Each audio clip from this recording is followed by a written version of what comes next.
Ok, ya estamos.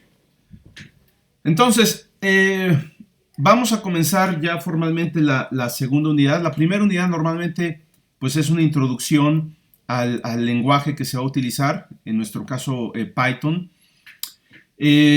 Vamos a seguir viendo cosas de Python, pero ahorita vamos a trabajar con lo que sabemos. Creo que podemos perfectamente realizar esta unidad con lo que conocemos. Y posiblemente la unidad siguiente también.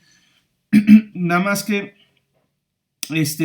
quiero platicarles un poquito sobre los acuerdos que tuvimos por parte de la Academia de Programación Numérica. ¿Sí? Somos 3 o 4 profesores que estamos dando este curso a diferentes grupos y acordamos cambiar un poquito el orden de las unidades para darle una mejor fluidez al programa y sobre todo ver las cosas más sencillas al inicio. Entonces yo les había platicado más o menos cuál era el contenido, perdón, y me parece que lo vamos a cambiar un poco. Entonces, el cambio es muy simple. Comenzamos con la introducción al lenguaje que vamos a usar. Estas notas del curso están hechas para Octave, las vamos a seguir porque no va a haber mucha diferencia realmente con respecto a usar Python, pero bueno, nosotros dimos una introducción a Python. Vamos a comenzar hoy con solución de ecuaciones no lineales. Y después de esta unidad vamos a ver la última unidad, que es integración y diferenciación numéricas. O sea, la unidad 6 la vamos a subir y la vamos a insertar aquí entre la unidad 2 y 3. Esta es una unidad muy cortita, la vemos prácticamente en una semana, cuando mucho. Podemos dedicar una clase a métodos de integración y otra clase a métodos de diferenciación, y con eso terminamos. Luego tal vez ver algunas aplicaciones, pero es muy sencilla. Entonces la vamos a insertar aquí entre el 2 y el 3, para ya quitarnos de esa y que el curso más bien sea progresivo, ¿no? O sea, que la dificultad aumente, y la dificultad mayor, digamos, es posiblemente la unidad 4, que es interpolación. ¿Sí? Después ya vemos sistemas de ecuaciones no lineales, sistemas de ecuaciones lineales. Para ver sistemas de ecuaciones lineales tenemos que ver cómo manejar matrices en Python, y ahí vamos a ver una nueva librería que es NumPy, pero la unidad 2 y la unidad 6 las podemos hacer sin usar NumPy. Ya usando NumPy, pues empezamos a ver interpolación. Aquí también vamos a ver los métodos muy brevemente, pero en realidad nos vamos a basar también en librerías de Python para poderlo hacer de manera muy rápida, ¿no? Sin meternos tanto en la teoría. Y finalmente regresión lineal por mínimos cuadrados, que también involucra tanto interpolación como regresión lineal, involucran el uso de o la solución de sistemas de ecuaciones, así que sí es necesario ver primero la unidad 3. Y con regresión lineal ya vemos el proyecto final del curso que tengo ahí preparado, ¿no? Entonces es un pequeño cambio, pero realmente no mueve mucho las cosas, y concentramos la parte más sencilla al inicio, ¿no? Bien, entonces el día de hoy vamos a comenzar con la unidad 2, solución de ecuaciones no lineales. Ya empezamos a ver un poquito de esto con el método gráfico, y bueno, el problema es ya lo conocemos. Se tiene una función, vamos a llamarle y igual a de f de x. La función es f de x.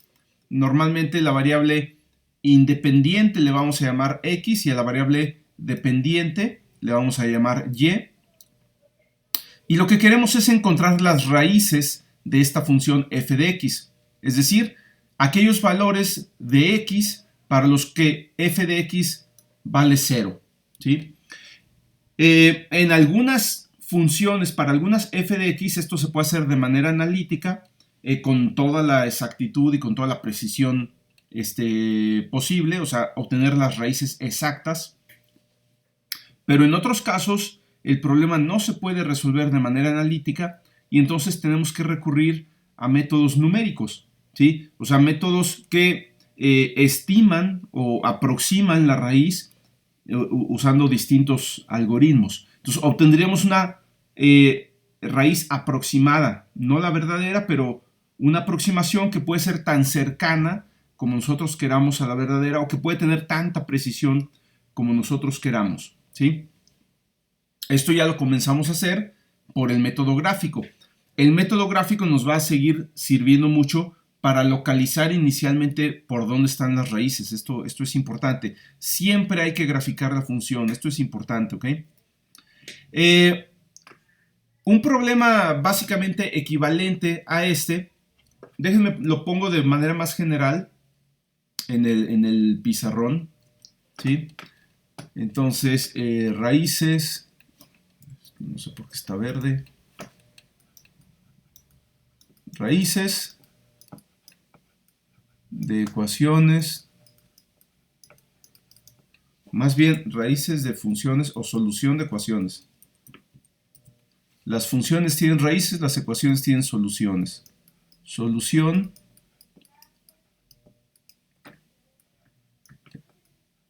de ecuaciones no lineales.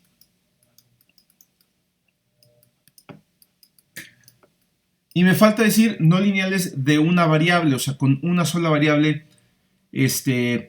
independiente, ¿sí? Si dependen de más de una variable, entonces se complica porque tendríamos que tener más ecuaciones para poder determinar el valor de múltiples variables, y esto se convierte en un sistema de ecuaciones.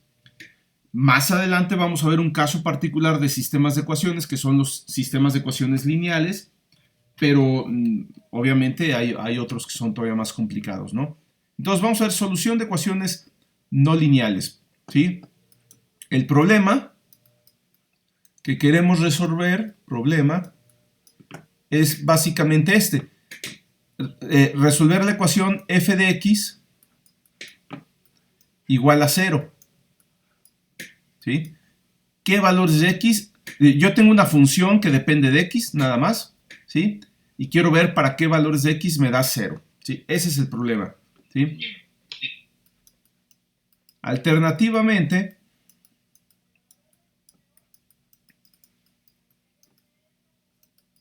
es posible que yo tenga una ecuación que tenga algo en los dos lados, o sea, que los dos lados de la ecuación sean distintos de 0. Entonces, podría tener algo como f de x igual a g de x, ¿sí? O sea, lo que quiero decir es que de un lado de la ecuación tengo algo que depende de x, alguna función que depende de x, y del otro lado de la ecuación, del lado derecho, también tengo algo que depende de x. No sé, por ejemplo, 3x cuadrada igual a coseno de x, ¿sí? Ahí ya tenemos una ecuación donde ambos lados dependen de x. Bueno, puedo transformar esta ecuación en la versión de arriba de una manera muy simple. Tomo lo que está de un lado de la ecuación y lo paso restando del otro lado. O sea, esto se puede transformar en f de x menos g de x igual a 0. Y esto que queda de este lado de la ecuación, f de x menos g de x, pues le llamo de otra forma. Esta es otra función que se llama h de x, ¿sí? Igual a 0. Y entonces regresé al problema de arriba. Tengo una función de x y quiero encontrar los valores de x para los que vale 0, ¿sí? Pero esta función básicamente se compone tomando o restando los dos lados de la ecuación, ¿sí? Vamos a ver ejemplos con ambos casos, pero sí es bien importante ver que el problema se puede presentar de dos maneras distintas, porque es común que se confundan y de repente una cosa como esta f de x igual a g de x, resuelven por un lado f de x o resuelven por otro lado g de x y no va por ahí, ¿no? Son cosas distintas. O sea, aquí en este caso no me interesa saber si f de x o qué valores de x hacen que f de x valga 0 o g de x valga 0. Eso no es lo que estoy buscando. Estoy buscando los valores de x que hacen que f de x y g de x sean iguales, ¿sí? Entonces, ahí las soluciones son muy distintas. Como quien dice aquí, busco la intersección de dos funciones y aquí busco la intersección de una función con el eje horizontal, ¿sí? Bien, entonces vamos a ver varios métodos para resolver este tipo de ecuaciones. La razón por la que existen varios métodos es porque cada método tiene diferentes propiedades, ¿sí? Y no hay un método que sea infalible para todos los casos. Entonces, o hay métodos que son más fáciles de utilizar o requieren menos información y otros que son más eficientes, más poderosos, digamos, pero también requieren que les demos más información o requieren un poco más de trabajo, ¿no? Entonces, bueno, vamos a ver algunos de estos métodos, ¿no? Esencialmente vamos a ver tres, hay más, hay muchos más, pero vamos a ver tres métodos aquí en el curso. Otro es solución de ecuaciones no lineales. Y no lineales significa que puede ser cualquier ecuación. La solución de ecuaciones lineales con una sola variable es trivial, no tiene casos. Se despeja la variable analíticamente de forma muy fácil y ya, ¿no? Entonces, vamos a ver tres métodos. ¿Sí? Hoy vemos dos que son muy similares, que son bisección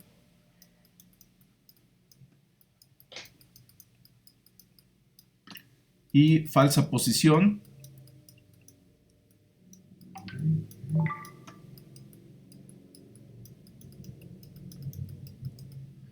Y la próxima clase vemos el método de Newton-Raphson.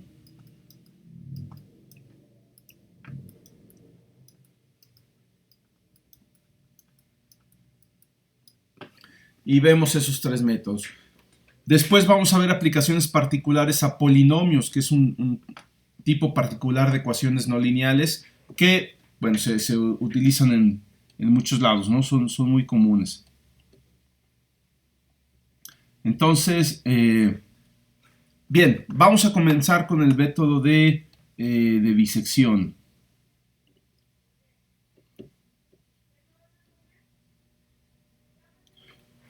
Bien, entonces, lo más probable es que ya conocen el método, que lo vieron en algún momento, posiblemente en álgebra superior, pero vamos a repasarlo, ¿no? Vamos a poner aquí método de bisección.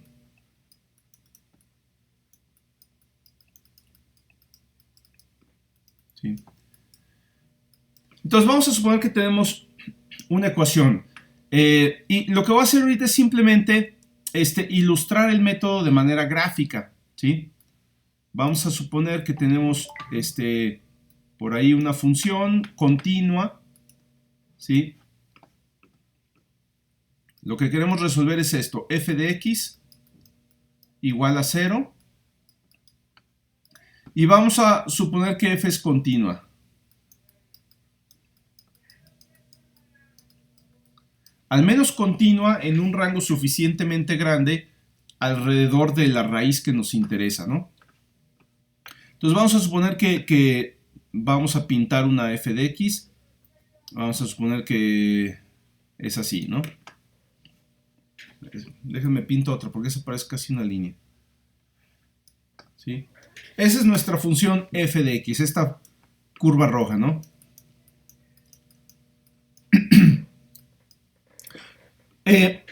Gráficamente, visualmente, sabemos que la raíz está aquí. O sea, esta es la raíz que estamos buscando. Pero ya también vimos que gráficamente, pues la aproximación que obtenemos es muy burda. Necesitamos obtener una aproximación mejor. Entonces, lo que vamos a hacer para mejorar nuestra aproximación es definir dos puntos, vamos a llamarles A y B, que encierren a la raíz, ¿sí? Vamos a poner por aquí A y vamos a poner por aquí B. Lo importante es que la raíz esté entre estos dos puntos. De hecho, lo importante es que haya un número impar de raíces, ¿sí? Si hay más de una raíz, puede ser que el método funcione o puede ser que no funcione, dependiendo de si aquí adentro hay un número par o impar de raíces. Necesitamos que sea un número impar, ¿sí? Y ahorita vamos a ver por qué. Bien, vamos a ver qué valores nos da la función en los puntos x igual a A y x igual a B. En el punto A, la función pues nos da este valor. Lo voy a poner así. Y obviamente este valor se llama f de A. O sea, la función evaluada en el punto A. Y en el punto B tenemos este valor de acá, que le vamos a llamar f de B. ¿Sí? Y lo que es importante notar aquí es que hay un cambio de signo entre f de A y f de B. ¿Sí? Entonces, primero que nada se define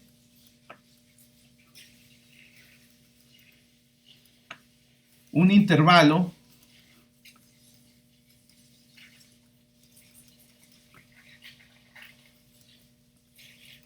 A, B, o sea, se definen los extremos del intervalo, ¿sí? Tal que la raíz x, vamos a llamarle aquí xr a la raíz, ¿sí? No lo quiero llamar xr, vamos a llamarle x estrella, con un superíndice que sea una estrella, ¿no? X estrella, que es la buena, debe estar dentro del intervalo. ¿Sí? Entonces, esta expresión significa X estrella pertenece al intervalo con extremos A y B. ¿Sí? Esto lo podemos hacer apoyándonos en el método gráfico. Vemos más o menos dónde está la raíz y de ahí podemos definir el intervalo A, B. Lo importante es que debe haber un cambio de signo entre f de A y f de B. ¿Sí? Debe existir cambio de signo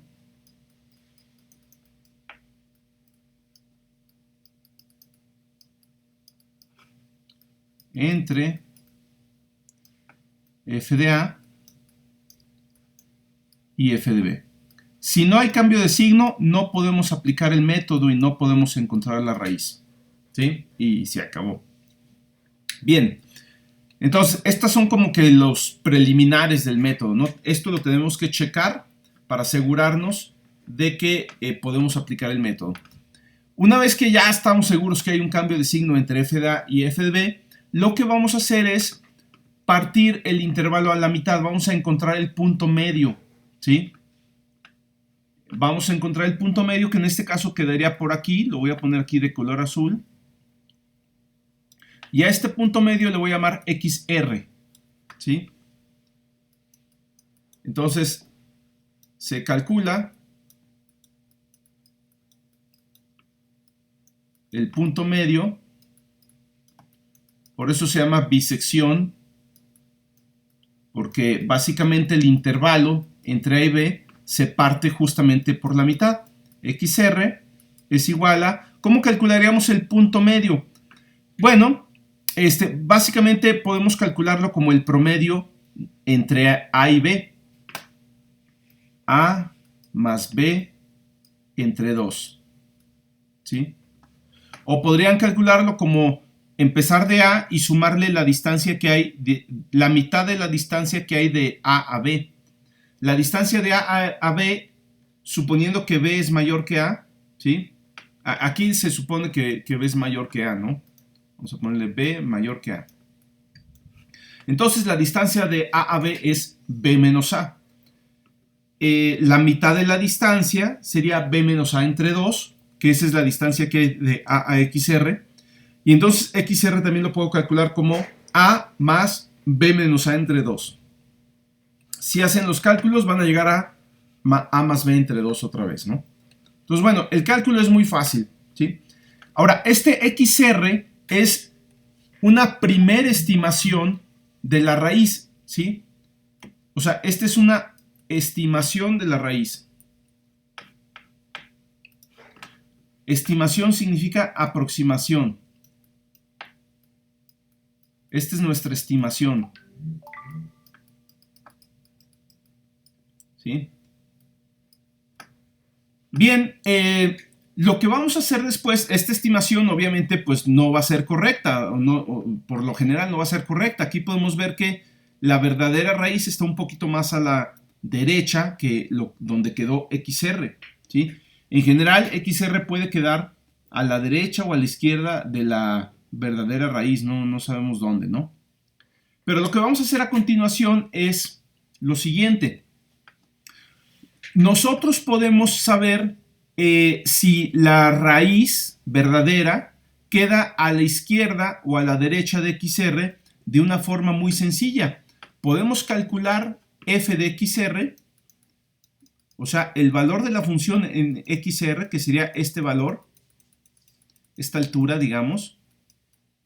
Esto sería f de XR, ¿sí? Y podemos checar de qué lado queda la raíz viendo si hay un cambio de signo entre f de a y f de XR, o bien si hay un cambio de signo entre f de XR y f de b. En este caso, f de a y f de XR, las dos son positivas, ¿sí? Por lo tanto, ahí no hay cambio de signo y por lo tanto, ahí no hay raíz, ¿sí? Sin embargo, f de XR es positiva, mientras que f de b es negativa. O sea, eso quiere decir que como la función es continua y pasa de ser positiva a negativa, quiere decir que forzosamente en este intervalo, ¿sí? En esta mitad del intervalo, tiene que estar la raíz, ¿sí? O sea, en algún momento ustedes en álgebra superior vieron que si tienen una función continua, ¿sí? Y tienen un intervalo y hay un cambio de signo en ese intervalo entre un extremo y el otro, necesariamente debe haber al menos una raíz, ¿sí? De hecho, debe haber un número impar de raíces, ¿sí? Adentro de ese intervalo, porque no hay forma de que la función sea continua y pase de ser positiva a ser negativa sin pasar por el cero, ¿sí? Entonces tuvo que pasar por el cero debido a la continuidad en algún momento, y entonces eso quiere decir que la raíz debe estar en esta parte del intervalo, ¿sí? Entonces, ¿qué podemos hacer? Bueno, vamos a actualizar, después de calcular el punto medio, XR, vamos a actualizar el intervalo, moviendo A o moviendo B. En este caso, la que está mal, digamos, es A, ¿sí? B está bien, A es la que está mal porque tiene el mismo signo que XR. Entonces, de tener A tener XR, pues me quedo con XR porque eso me da un intervalo más pequeño.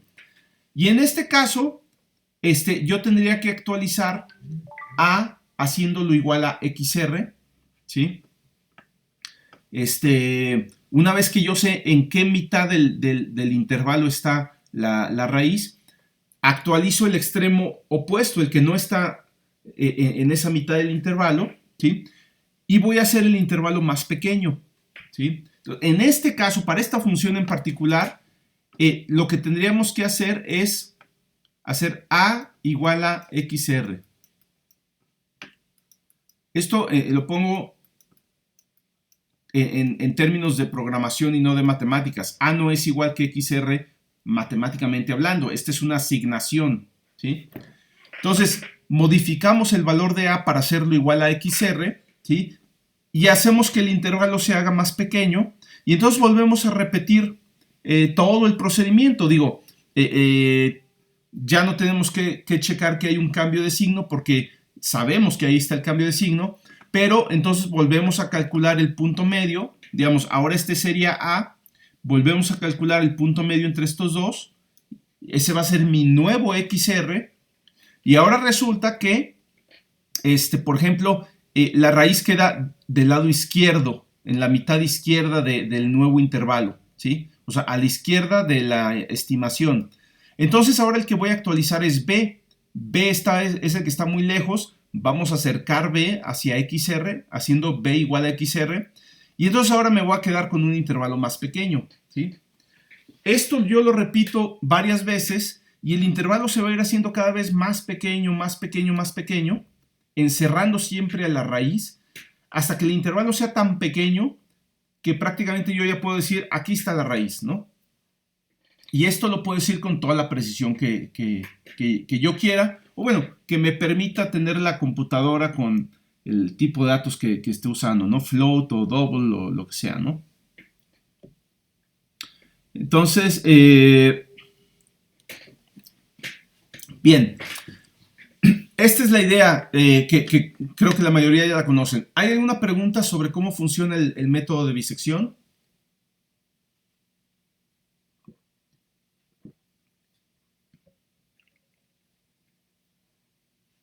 Si no hay preguntas, pasamos a implementarlo.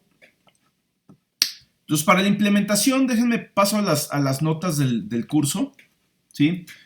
Bueno, después de la descripción del problema, viene algo de rollo que tiene que ver con Octave, detalles sobre la implementación, pero son detalles para Octave, entonces no nos van a interesar estos. Nos vamos directamente a la descripción del método. Bueno, la descripción es lo que platiqué ahorita, nada más que resumido, ¿no? Supongamos que tenemos una función f de x y conocemos dos puntos a y b, ¿sí? En los cuales f tiene signo distinto. Una manera de checar si dos cantidades tienen signo distinto es multiplicándolas. Por la ley de los signos, si esas dos cosas que yo multiplico tienen signo distinto, el resultado va a ser negativo.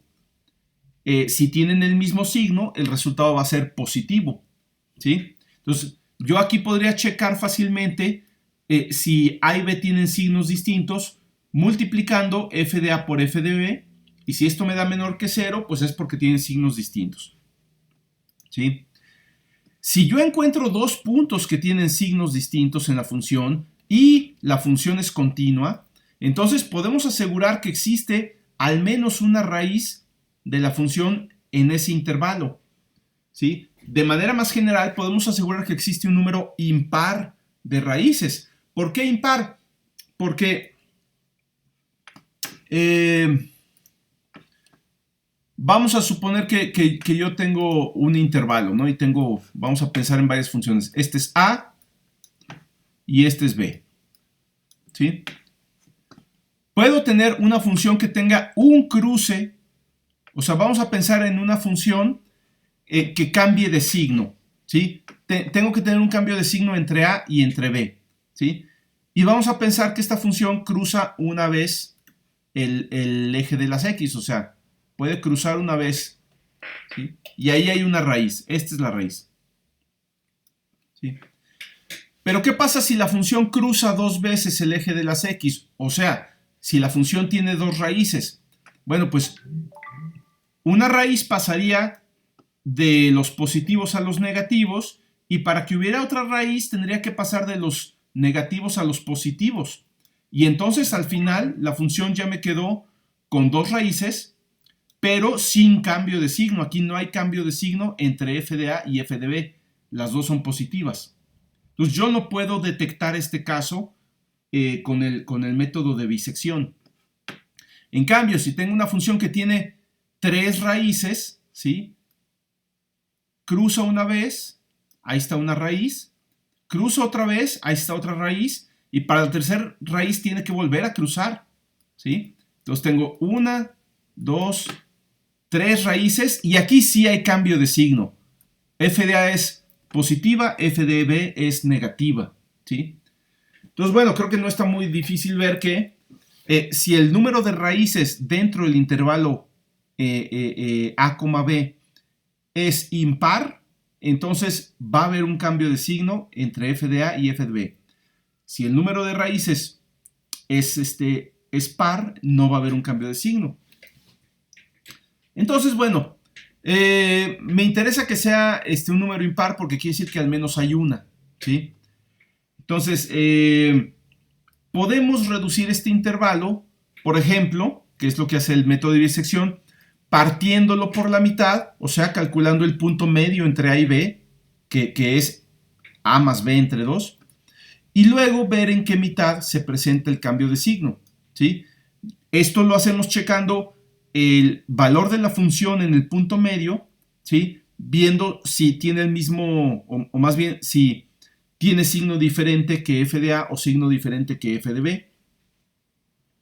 Y de esta manera podemos reducir iterativamente el intervalo donde se ubique la raíz hasta encontrarla, ¿sí? Entonces, aquí viene un algoritmo básico, ¿sí? Básico porque le falta la parte de determinar la convergencia, ahorita lo vamos a ver, pero ahorita lo implementamos y lo vamos modificando poco a poco, ¿no? Entonces, dada la función f de x y el intervalo a, b, o sea, estos son los argumentos que tendríamos que tomar, una función y un intervalo, o sea, f, a y b. Primero vamos a verificar que f de a por f de b sea menor que 0. Si no lo es, o sea, de lo contrario, no podemos asegurar que existe una raíz en el intervalo y el algoritmo debe terminar. Podemos ir implementando esto en Python directamente, ¿sí? Déjenme, voy a Python. Aquí tenemos nuestra librería que estamos haciendo, que ahorita solamente tiene la función plotf que hicimos la clase pasada. Vamos a hacer aquí una sección que se llame métodos de solución de ecuaciones no lineales, ¿sí? Y el primero de ellos va a ser bisección, entonces le voy a poner def bisección. Ahora, ¿qué argumentos necesito? Necesito pasarle una función. Lo bueno es que ya sabemos que en Python es bien fácil pasar funciones. Simplemente le pasas cualquier variable y a la hora de llamar a la función, pones ahí el nombre de una función. Y el intervalo a, b. A y b. ¿Sí? Entonces ya esa es la información que ahorita necesitamos de entrada, ¿no? Verificar que existe un cambio de signo entre f de a y f de b. Si no existe el cambio de signo, entonces el algoritmo debe terminar posiblemente pues, con un mensaje ahí de error, ¿no? Entonces vamos a hacerle así. Si no hay cambio de signo, if f de a por f de b mayor que 0, o sea, si tienen el mismo signo f de a y f de b, entonces vamos a imprimir un mensaje, print,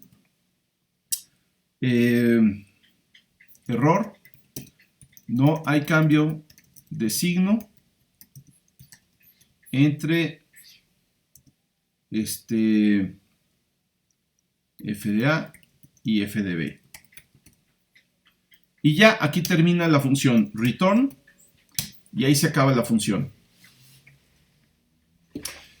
Lo bueno es que en Python puede que la función devuelva algo o puede que no devuelva nada. Python no me obliga a que la función siempre tenga que devolver algo. Entonces, en este caso, no devuelve nada, ¿sí?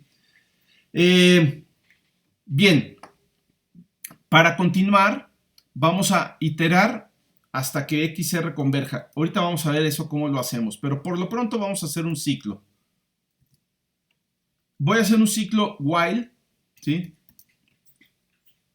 No sé qué condición le voy a poner ahorita, así que por lo pronto le pongo true, ¿sí? Obtener una aproximación dentro del ciclo, primer paso, obtener una aproximación de la raíz, calculando el punto medio entre A y B, ¿no? Entonces, XR sería A más B entre 2. Ese es el punto medio del intervalo. Luego yo tengo que checar si la raíz está en un extremo o en otro. Voy a checar primero si el cambio de signo está del lado izquierdo, o sea, entre A y XR, ¿sí? Si f de A por f de XR es menor que 0, quiere decir que el cambio de signo se produce del lado izquierdo y quiere decir entonces que la raíz está del lado izquierdo. Si la raíz está en la mitad izquierda del intervalo, quiere decir que la A está, o sea, el extremo A está bien ubicado. O sea, la raíz está entre A y XR, pero entonces la que sale sobrando es la B y es la que tengo que actualizar. Entonces vamos a actualizar B haciendo B igual a XR, ¿sí? Hacer B igual a XR. Y de lo contrario, else, en caso contrario, la raíz está en la mitad derecha. Ya no tengo que checar si hay cambio de signo entre f de XR y f de B, porque obviamente la raíz o está de un lado o está del otro, ¿sí? Entonces, si no está del lado izquierdo, asumo que está del lado derecho, y si está del lado derecho, entonces la raíz está entre XR y B, y la que sale sobrando, o la que está mal ubicada, es la A. Entonces hago A igual a XR, ¿sí? Y básicamente este es el ciclo principal. Una vez que termine el ciclo, ahorita vemos cómo va a ocurrir eso, cuándo va a ocurrir eso, lo que voy a hacer es devolver el valor de XR, que es la mejor estimación que tengo de la raíz hasta el momento, ¿sí? Bien. No está completa ahorita esta función porque obviamente si la trato de utilizar, pues me va a, ¿cómo se llama? A meter en un ciclo infinito, ¿no? O bien, termina sin hacer nada, ¿no? Entonces, lo que voy a hacer es primero controlar este ciclo a través de un contador, ¿sí? Pero como ya metí un while, y es lo que quiero aquí usar un while, voy a meter un contador clásico, no voy a hacer un ciclo for. Entonces vamos a meter una variable contador, vamos a ponerle el i de iteraciones, empieza valiendo 0, y mientras i sea menor que 10, vamos a ponerle 10 iteraciones, que no son muchas, por lo general hace más iteraciones, ¿sí? Y al final del ciclo, i igual a i más 1. En Python no tengo los operadores más, pero sí tengo el más igual. Entonces puedo poner i más igual a 1.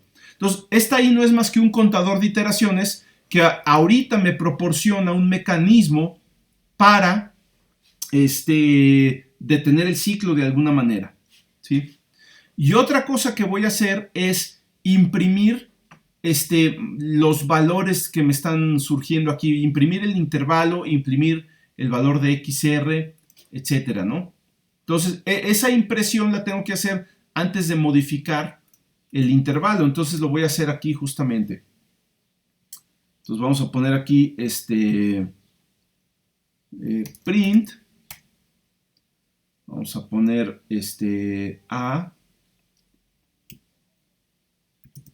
A ver si lo puedo hacer en forma de tabla. Voy a poner unos tabuladores ahí. Diagonal inversa T, creo que es un tabulador. B, diagonal inversa T.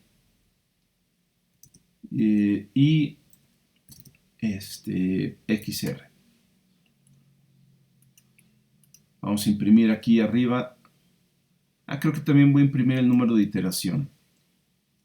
Y diagonal inversa T. Entonces vamos a poner aquí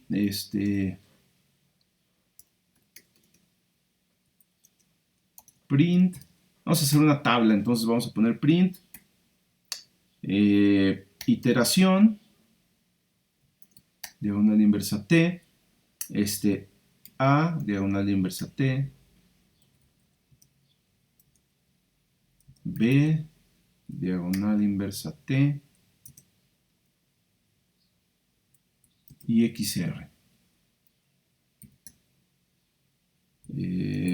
Salto de línea y un montón de rayitas así para hacer una especie de tabla, ¿sí? Bien, vamos a probar esto, ¿no?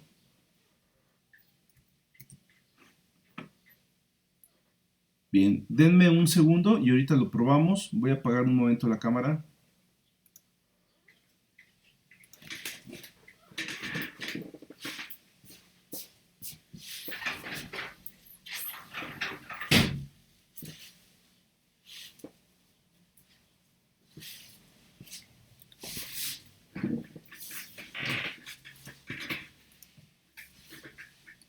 Perdón. El gato insiste en entrar y está rasque y rasque la puerta. Ok. Entonces, creo que ya está. Vamos a ver si jala la primera.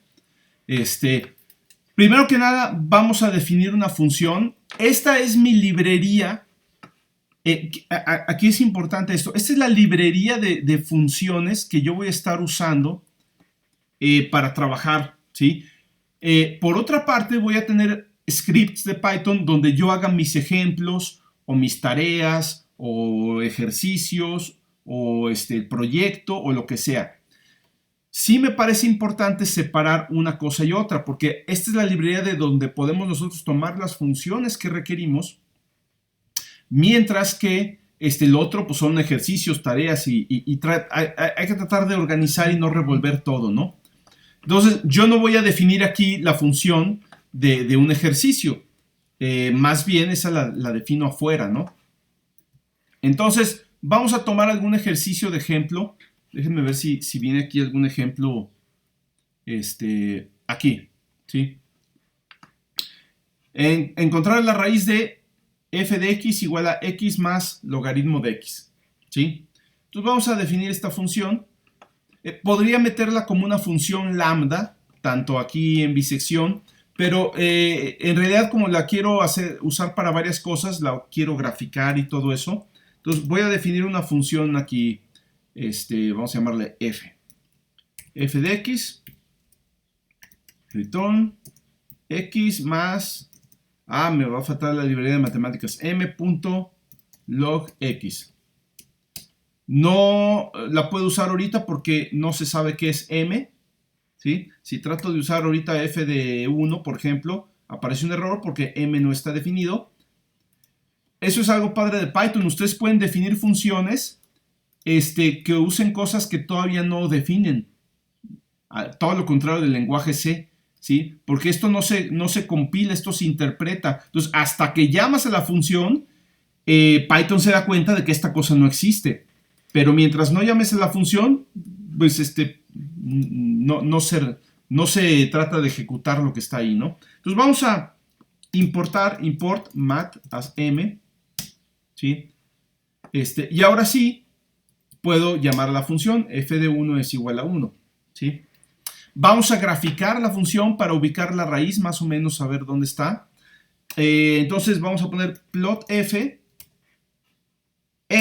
así se llama la función que acabo de hacer, y vamos a graficar, no desde 0 porque tiene el logaritmo de x ahí, pero vamos a ponerla desde, vamos a ponerle 0.1 hasta, pues yo creo que hasta 1, ¿sí?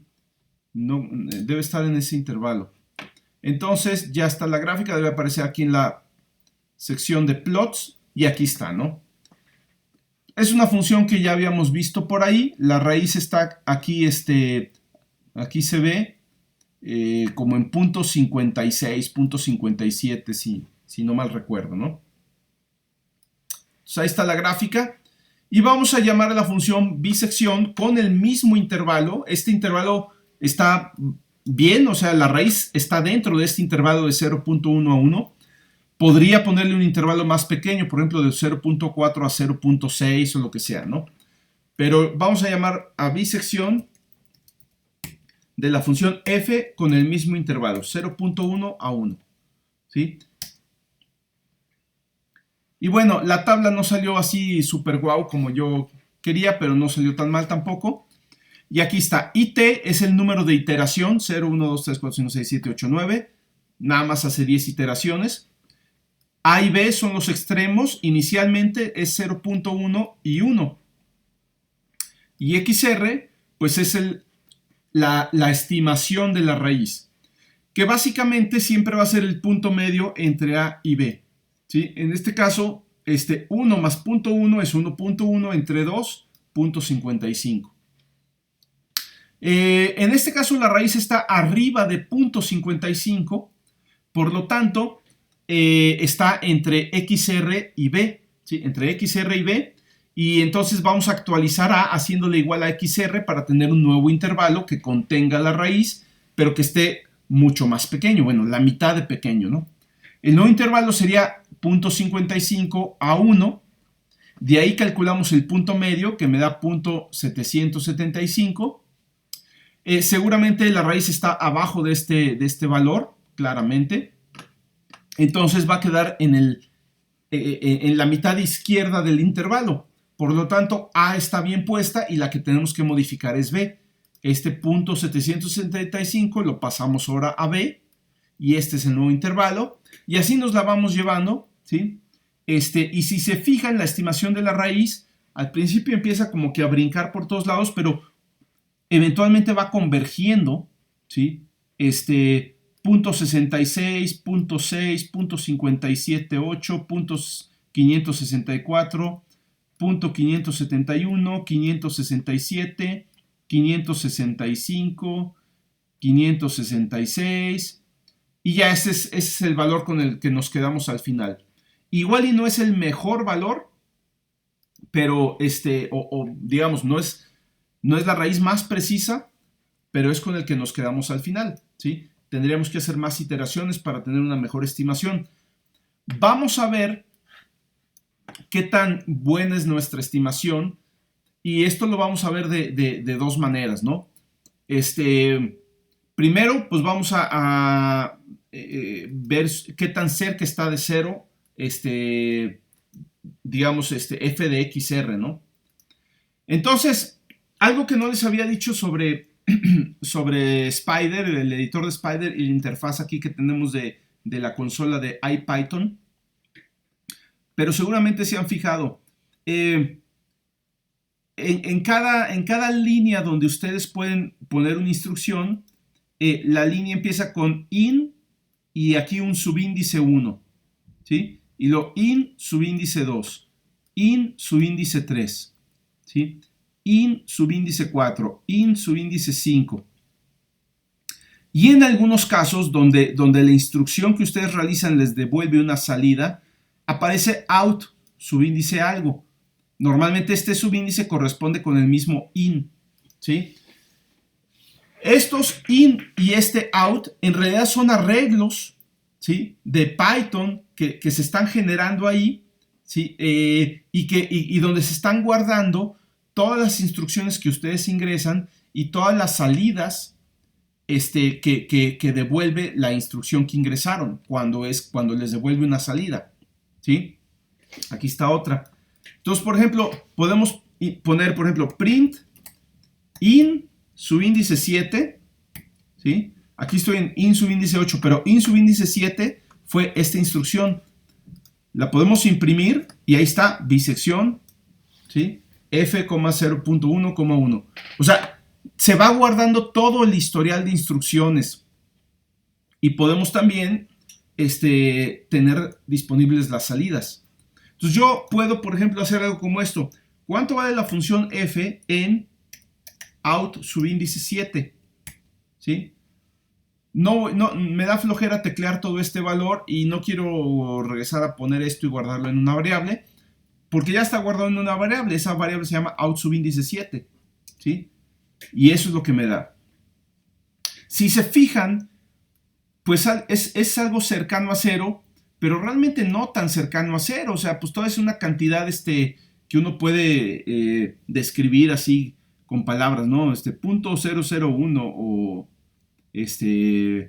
no sé, ¿no? Entonces, no es un número tan cercano a cero como para que realmente digamos, no, pues esto sí es 10 a la menos 8 o 10 a la menos 15, ¿no?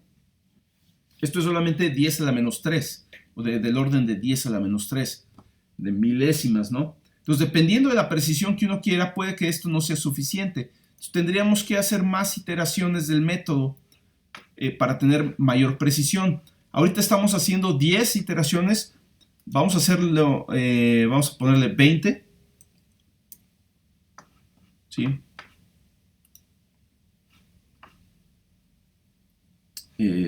Y vamos a volver a ejecutar bisección. Y ahora sí voy a guardar el resultado en una variable que se llama xr, o sea, x raíz, ¿no?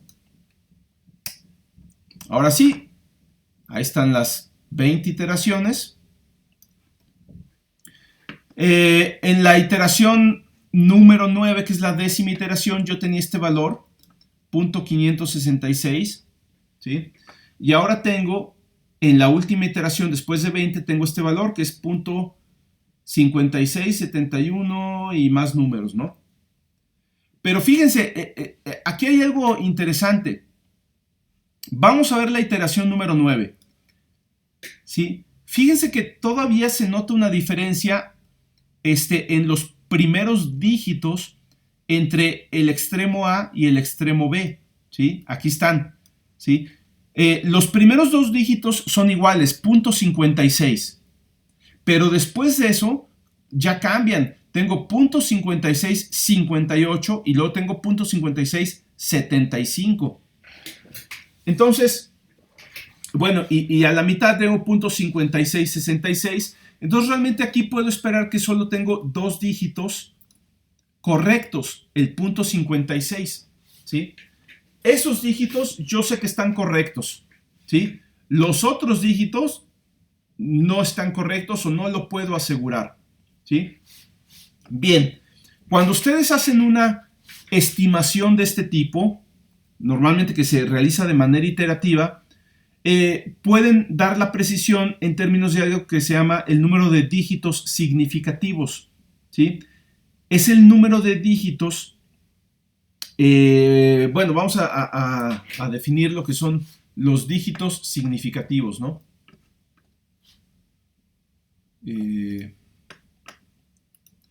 Vamos a poner aquí cómo medir la precisión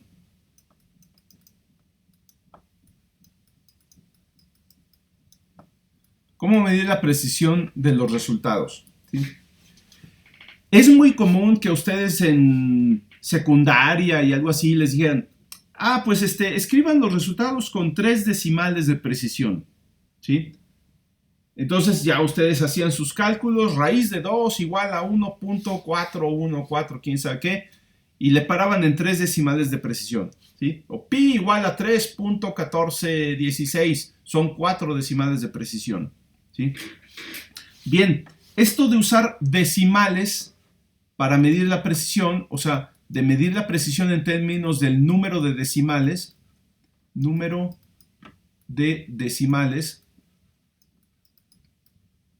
hay que tener mucho cuidado con eso y no es recomendable en ingeniería utilizar número de decimales, ¿sí?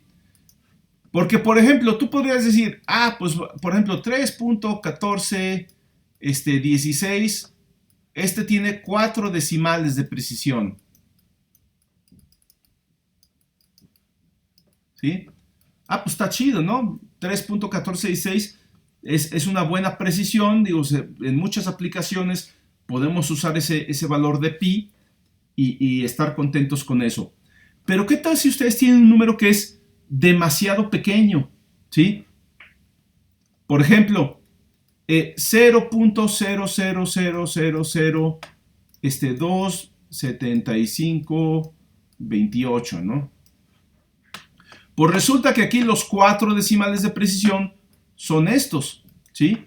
Y entonces con 4 decimales de precisión, esta cantidad básicamente es 0, ¿sí? Y eso puede ser que no sea lo que ustedes quieran. Puede ser que lo que ustedes quieren medir son cantidades pequeñas, está del orden de micro cosas, ¿no? O sea, imagínate que quieres medir el tamaño de una célula, que es del orden de micras, 10 a la menos 6, con 4 decimales de precisión. Pues no tiene sentido porque necesitas mucho más de 4 decimales para acercarte a esas unidades de micras, ¿no? O imagínate que quieres medir algo muy grande, la distancia de la Tierra al Sol con 4 decimales de precisión, ¿sí? ¿Para qué quieres medir la distancia de la Tierra al Sol de 4 decimales de precisión? O sea, cuando mucho la medirías en no sé, en kilómetros o millones de, no sé, miles de kilómetros o cosas así, ¿no? pero no te interesa una diferencia del orden de metros o de 10 centímetros, ¿no? O sea, entonces, el problema de usar decimales como medida de la precisión es que no te permite trabajar correctamente con cantidades que son muy pequeñas o muy grandes, ¿sí? Entonces, vamos a evitar usar números decimales. ¿Qué es lo que vamos a usar? Lo que se llama los dígitos significativos.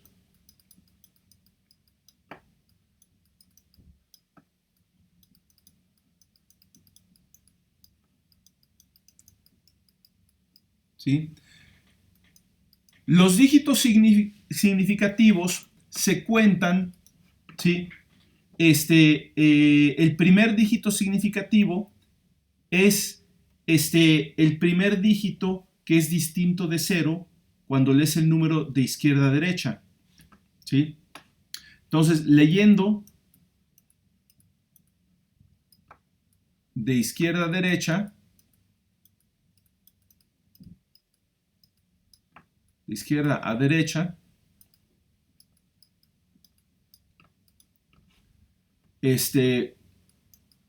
se comienzan, los dígitos significativos comienzan a partir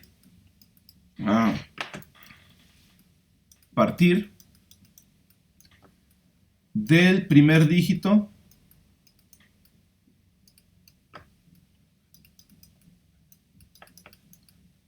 distinto de 0.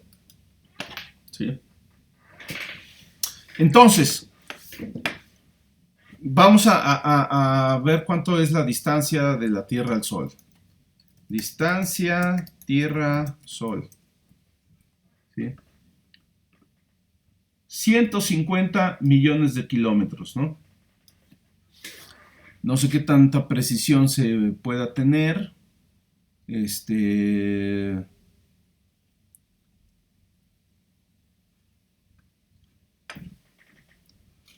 No sé si alguien tenga por ahí, bueno, es la unidad astronómica básicamente. Ándale, aquí hay un número con más precisión.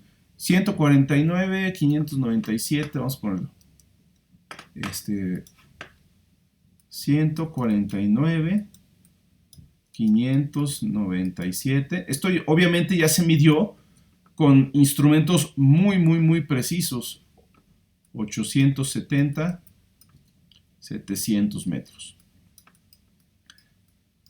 ¿Sí? Esto está en metros y es la unidad astronómica, o sea, la distancia de la Tierra al Sol. ¿Sí? Es una medida de distancia, pero pues para órdenes astronómicos, ¿no? Entonces, obviamente aquí, para medir esto, no te interesa tener 4 decimales de precisión. O sea, imagínate, dices, esta es la distancia de la Tierra al Sol en metros con 27 centímetros, 58, ¿sí? O sea, con 27.58 centímetros, ¿no?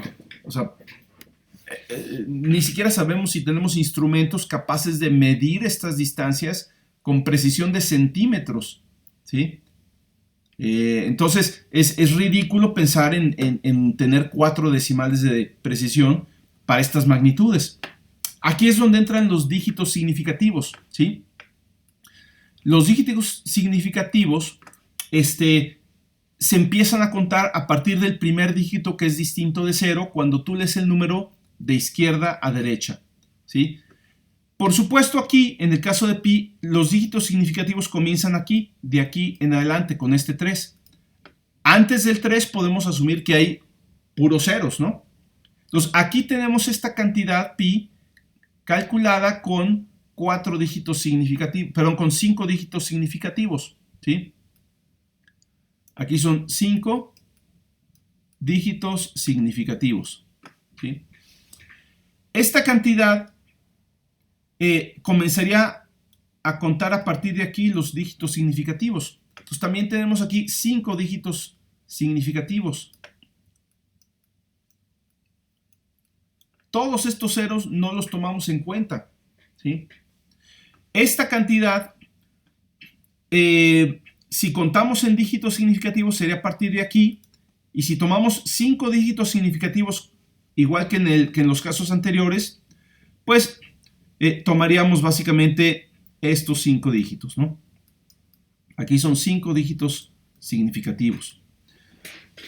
La ventaja de usar dígitos significativos es que no importa si el número es demasiado grande o demasiado pequeño, ¿sí? Siempre puedes tener la precisión que tú deseas, ¿no? Alternativamente a los dígitos significativos, algo que es prácticamente lo mismo, es usar la notación exponencial, ¿sí? Por ejemplo, esto en notación exponencial, vamos a ponerlo aquí en color verde. Esto en notación exponencial, pues es 1.4959, ¿sí? Por 10, o si lo quieren así, e a la, sería 1, 2, 3, 4, 5, 6, 7, 8, 9, 10, 11, e a la 11, o a la más 11. O sea, esto quiere decir que recorremos el punto decimal 11 posiciones a la derecha. Pero entonces los dígitos significativos ahora sí están aquí metidos, ¿no? Esos son los dígitos significativos. Acá tendríamos 2.7528 e a la 1, 2, 3, 4, 5, 6 e a la menos 6. ¿Sí? Y nuevamente aquí es donde tenemos dígitos significativos, ¿no? Y acá pues es nada más 3.1416 e a la 0 si quieres, o sea, no recorremos el punto decimal, lo recorremos 0 posiciones. Entonces, esto de los dígitos significativos pueden pensarlo de esta forma, es como tener un número en notación exponencial y la mantisa, o sea, la parte que está antes de la E, ahí es donde sí contamos el número de decimales de precisión, ¿sí? Entonces, bueno, normalmente, o bueno, en ingeniería y en muchas áreas de la ciencia, cuando les piden un resultado, se los piden con tantos dígitos significativos, ¿sí? Y en este curso así los vamos a pedir los resultados a partir de ahora, ¿no? Entonces, ¿cómo lo pueden ustedes checar cuántos dígitos significativos tienen sus resultados? ¿Sí? Ahorita, por ejemplo, podemos ver el número de dígitos significativos viendo los intervalos A y B, los extremos A y B del intervalo. ¿Qué dígitos tienen en común? En este caso, solo el punto 56 lo tienen igual, ¿sí? Tanto la raíz como los extremos del intervalo. Entonces, aquí tenemos 2 dígitos significativos, que pues básicamente no es nada, o sea, todo lo demás no podemos confiar en eso, ¿no? En la iteración 19, o sea, después de 20 iteraciones, ¿cuántos dígitos significativos tenemos? Pues fíjense que todos comparten el punto 56714, punto 56714, punto 56714. Y a partir de ahí hay cambios. Aquí tengo 21, aquí tengo 29 y en el otro extremo tengo 38. Entonces tengo aquí 5 dígitos significativos, ¿sí? Y conforme haga más iteraciones, el número de dígitos significativos se va incrementando, ¿sí? Entonces, así es como yo puedo ver qué precisión tienen realmente mis resultados, ¿sí?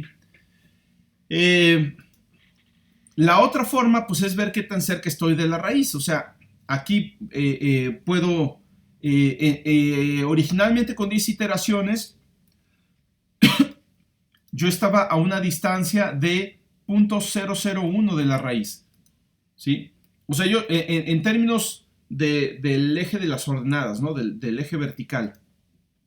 Obviamente la raíz en el eje vertical debe estar en 0, ¿sí? Pero aquí estoy en 0.001, ¿no? Vamos a ver acá con esta nueva raíz, ¿qué tal estamos? Sería f de xr básicamente. Y ahora ya estamos en un orden de 10 a la menos 7, e a la menos 7, ¿no? Arriba estábamos con 10 a la menos 3. Entonces, bueno, sí nos hemos acercado bastante. esta cantidad ya es punto 0.00000903575, etcétera, ¿no? Entonces, bueno, eso es algo que siempre hay que estar checando, ¿no? Bien, ¿hasta aquí alguna pregunta?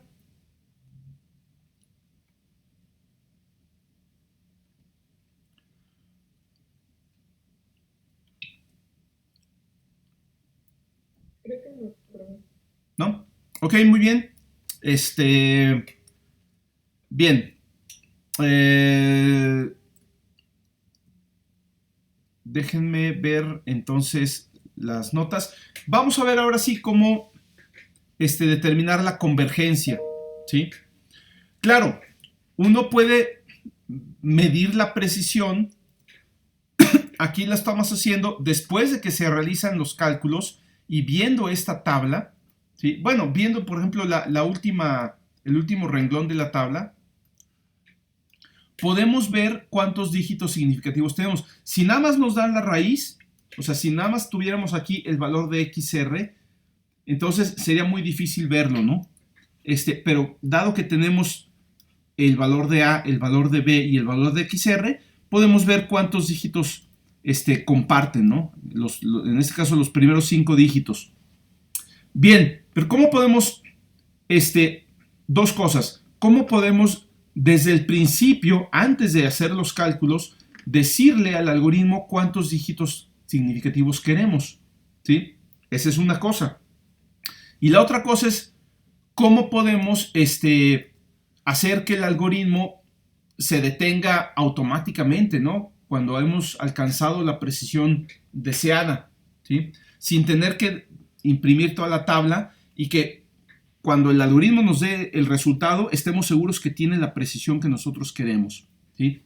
Bien, esto tiene que ver ahora sí con cómo determinar esta parte de aquí, ¿sí? Los criterios de parada del ciclo, que ahorita le pusimos un simple contador, ¿sí? Pero realmente no es lo óptimo. Entonces, ¿cómo podemos determinar en qué momento converge el algoritmo? O sea, cuando ya encontramos una raíz y ya no se va a mover mucho de donde está. Bien, hay muchas formas, pero lo podemos hacer a través de encontrar el error, ¿sí? El error es qué tan lejos estamos de la verdadera raíz, ¿sí? Hay muchas maneras de medir un error, ¿sí? Pero lo primero, pues, es tomar la diferencia entre el valor de XR, que es nuestra estimación, y el verdadero valor de la raíz, que le llamamos X real, ¿sí? Suponiendo que la conociéramos, el problema es que no la conocemos. Entonces, si nada más tomamos esta diferencia con valor absoluto para que sea una especie de distancia, o sea, no importa si nuestra estimación está atrasito o adelantito de la verdadera raíz, simplemente queremos ver qué tan cerca estamos, ¿no? Entonces vamos a ilustrarlo acá, ¿no? Es parte de lo mismo, de cómo medir la precisión. Entonces, cálculo del error de estimación.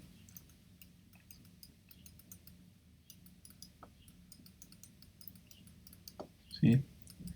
Entonces, el error de estimación, le voy a llamar, pues es qué tan cerca estoy de la raíz, ¿no? O qué tan lejos estoy. Vamos a suponer que,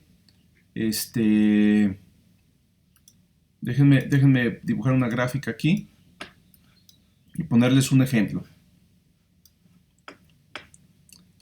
Vamos a poner una función ahí. Y bueno, aquí la verdadera raíz obviamente está aquí. Esa es la verdadera raíz, le voy a llamar X real. No sé cuánto vale, pero ahí está, ¿no? Ahí es justamente donde la función cruza con el 0. Y puede ser que mi estimación quede un poquito adelante o un poquito atrás, ¿sí? Le voy a poner aquí. Aquí las voy a separar lo suficiente para que sea visible para nosotros, ¿no? Y esta sería XR, ¿sí? Si aquí tomamos esto y le hacemos un zoom,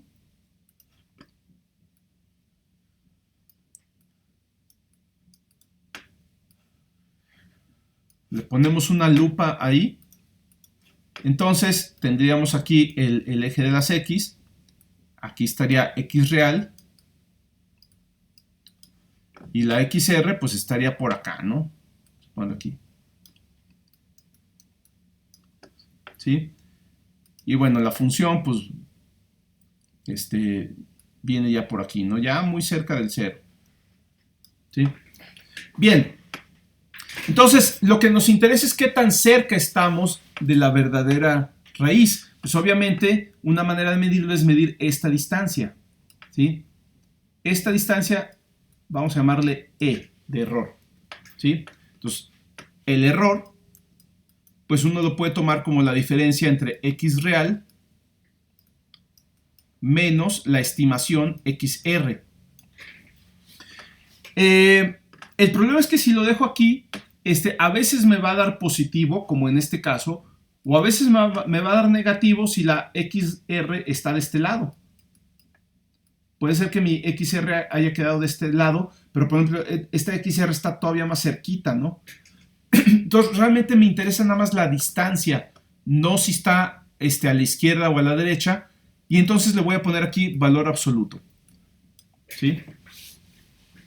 Ahora, nuevamente, aquí tenemos un problema de unidades, ¿sí? Me voy a regresar a la parte anterior. Si yo estoy estimando, por ejemplo, este valor, si esta es la verdadera raíz, o pi es la verdadera raíz, puede ser que yo espere tener errores, pues, de 0.0001 o de ese orden, ¿no? ¿Sí? Pero si estoy estimando estos valores, mis errores deben ser más pequeños, ¿sí? Como estoy usando números más pequeños, o sea, X real igual y es 0.00000025, ¿no? Entonces, esta debe ser de ese orden, debe ser, el error debe estar mucho más pequeño también, ¿sí? O sea, imagínense que aquí permitimos un error de una 10 milésima, ¿sí? O sea, un error en este dígito, ¿sí? Bueno, en este caso, un error de una 10 milésima me afecta este dígito, pero pues mis errores en general van a ser más pequeños porque las cantidades que manejo son mucho más pequeñas. Y en este caso, donde estoy trabajando con cosas astronómicas, un error de una 10 milésima afecta este dígito. Pues nunca voy a obtener ese error porque esta es una precisión demasiado absurda para el tipo de cantidades que estoy buscando, ¿no? O sea, tal vez aceptaría un error en este dígito, pero no puedo tener errores acá, ¿no? ¿Sí? Entonces, nuevamente, el calcular el error así nada más, no es lo mejor. Entonces, vamos a calcular un error relativo, ¿sí? Vamos a poner que esto no es lo mejor porque se afecta por las unidades que se están manejando, ¿no? Depende de las magnitudes de las cantidades con las que estoy trabajando, ¿sí? Entonces no me conviene usar este tipo de error. Vamos a calcular un error relativo.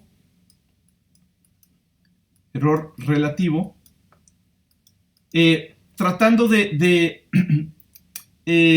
tomarlo como una especie de proporción en términos de las magnitudes, ¿sí? Entonces voy a tomar X real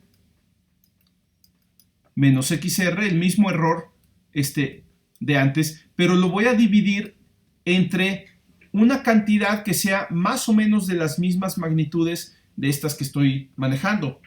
Pues puedo tomar, por ejemplo, X real.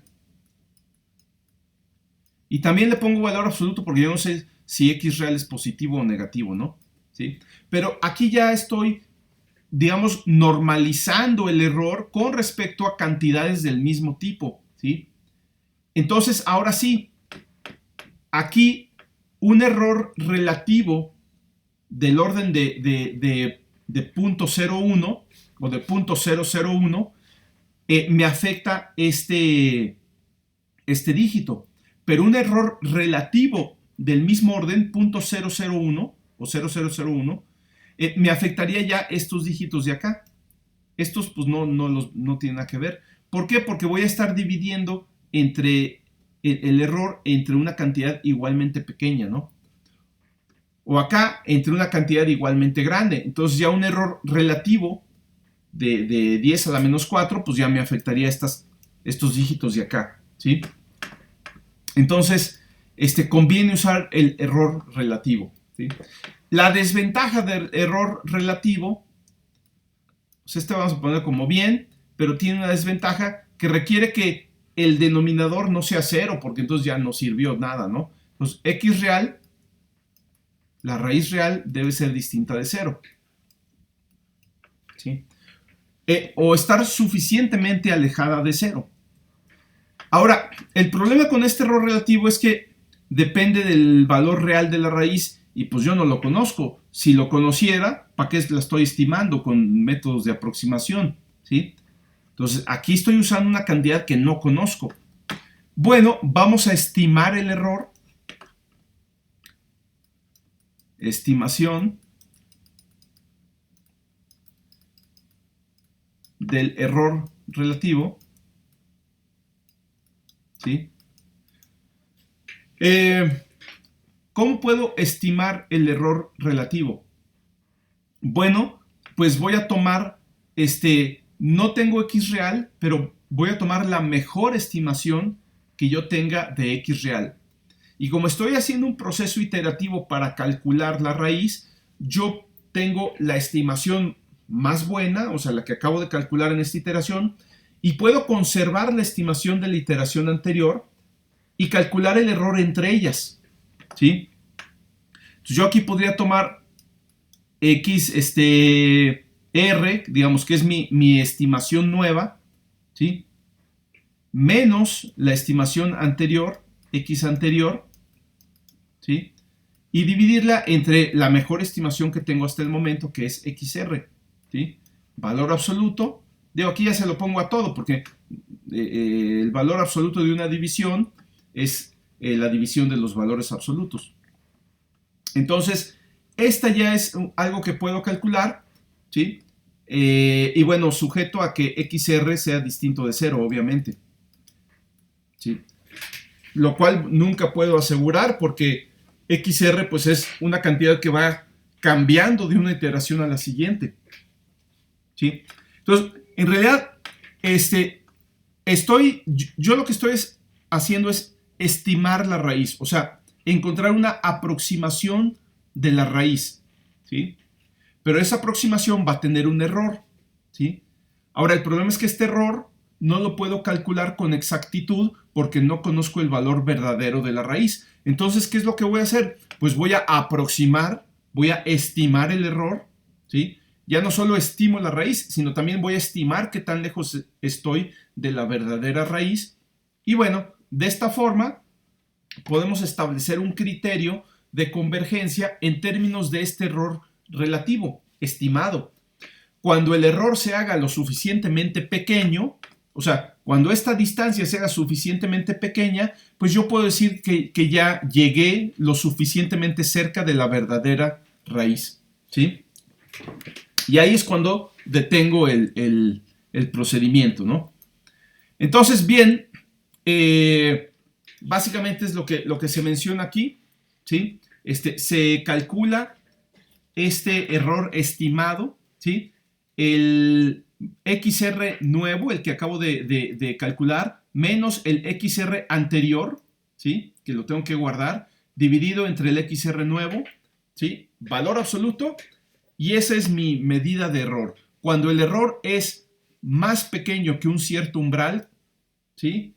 Entonces ahí ya detengo la estimación. Y este umbral normalmente está asociado a el... perdón, ¿cómo se llama? Al número de dígitos significativos. Porque lo que estoy diciendo, déjenme mostrarles la tabla. Imagínense que yo tomo la estimación nueva, que es esta, y la estimación anterior, ¿sí? La diferencia entre ellas, o sea, lo que vendría a ser el error, es de orden de una 100 milésima, ¿no? O sea, del orden de 10 a la menos 6, ¿sí? De 10 a la menos 5, 10 a la menos 6. Por aquí está el error, ¿sí? En este caso, si tomo el error relativo, pues estaría dividiendo entre 0.5, que equivale a multiplicar por 2, no hay mucha diferencia. Entonces sigo estando en un error del orden de 10 a la menos 5 o 10 a la menos 6, ¿sí? Pues ese es el número de dígitos de precisión que tengo, 5 o 6, ¿sí? Entonces, ahí es cuando yo menciono que el error, el umbral que le pongamos al error relativo va a estar asociado al número de dígitos de precisión que vamos a obtener, ¿sí? Entonces vamos a implementar esto en nuestra función, ¿sí? Básicamente en cada iteración tengo que hacer dos cosas. Primero, guardar el valor anterior de XR. Antes de calcular el nuevo valor de XR, tengo que guardar el valor anterior. Entonces le voy a poner X anterior igual a XR, nada más para guardarlo, ¿sí?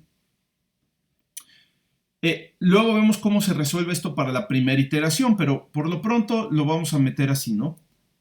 Y vamos a calcular un error, ¿sí?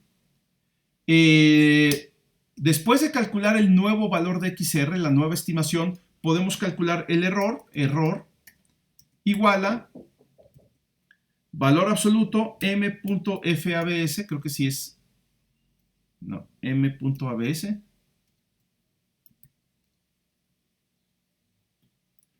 Pero es que no tengo aquí,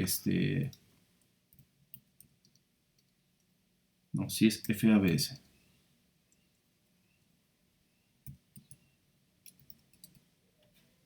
Sí. Es que ABS me devuelve, es como en C, que ABS es para enteros y FABS es para flotantes. Pero como voy a meter la función ABS, voy a incluir aquí la librería mat, import mat as m. ¿Sí? Y ahora sí calculo el valor absoluto de XR menos X anterior entre X anterior, perdón, entre XR. ¿Sí? Y esa es mi estimación de error relativo. Ahora, cuando este error sea suficientemente pequeño, yo detengo el proceso. Dicho de otra forma, mientras el error sea suficientemente grande, yo continúo con el proceso de refinar la estimación, ¿sí? Entonces, la condición de este while, voy a seguir contando el número de iteraciones, nomás por curiosidad, pero realmente la condición del while va a cambiar. Mientras el error sea suficientemente grande, y esto de suficientemente grande es mayor que un umbral, ¿sí? O vamos a ponerle aquí mayor que una cierta precisión, ¿sí? Mientras que el error sea mayor que una cierta precisión, yo sigo estimando la nueva raíz, ¿sí? Vamos a imprimir también el error en mi tabla. Vamos a poner otro tabulador aquí. Y el error. Nada más para ver cómo va disminuyendo. Y entonces aquí también voy a tener que en el cabezado de la tabla vamos a poner el error. Ok. Bien. Ahora, tengo varios errores ahí, ¿sí? Que necesito corregir para que esto jale. Primero es X anterior, en la primera iteración, XR no existe. XR se asigna aquí.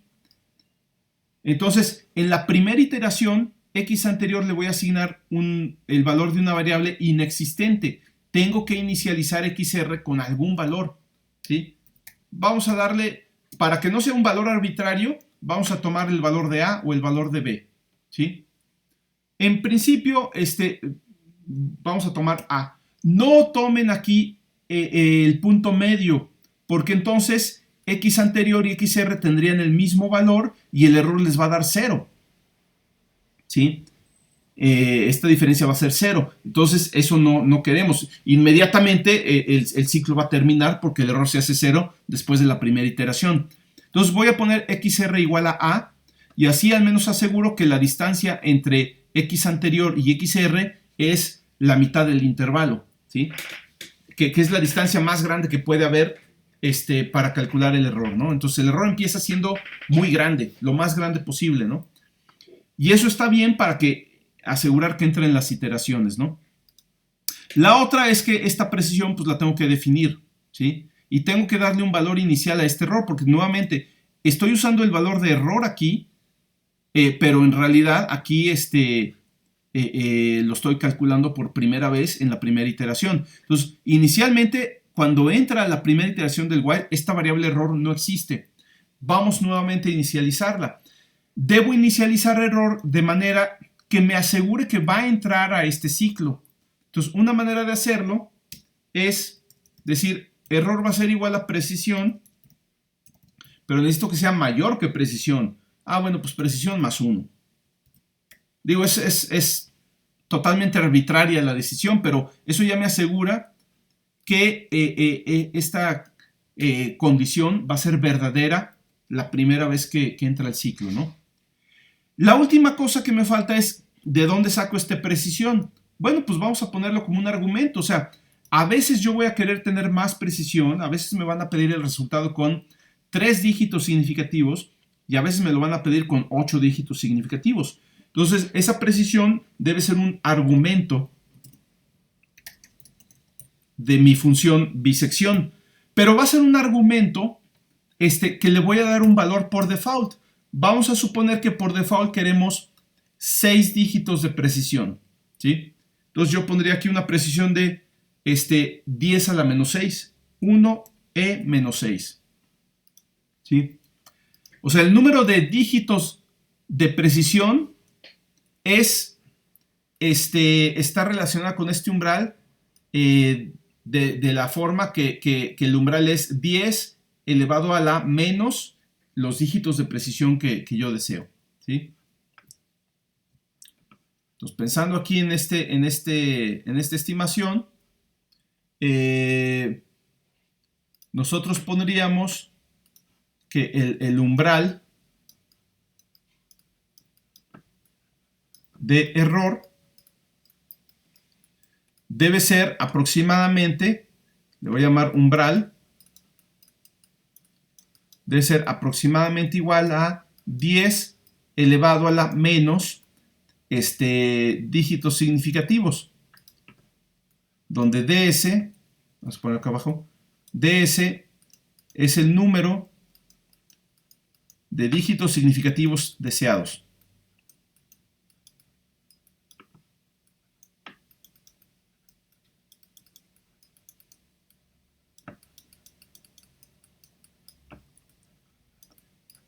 Y bueno, obviamente esto es aproximado, ¿no? O sea, puede variar en más o menos un dígito significativo los que realmente obtenga, pero ya me doy una buena idea de la precisión, o tengo un muy buen control de la precisión de mis resultados, ¿sí? Entonces, vamos a ver, creo que ya tenemos esto, ¿sí? Ahora, otra cosa que voy a agregar aquí como opcional es que no siempre voy a querer imprimir la tabla. O sea, a veces yo nomás quiero el resultado y ya, ¿sí? Y toda esta tabla ahorita la estoy imprimiendo para que entendamos cómo funciona el método, pero voy a hacer que esta impresión de la tabla sea opcional. Entonces,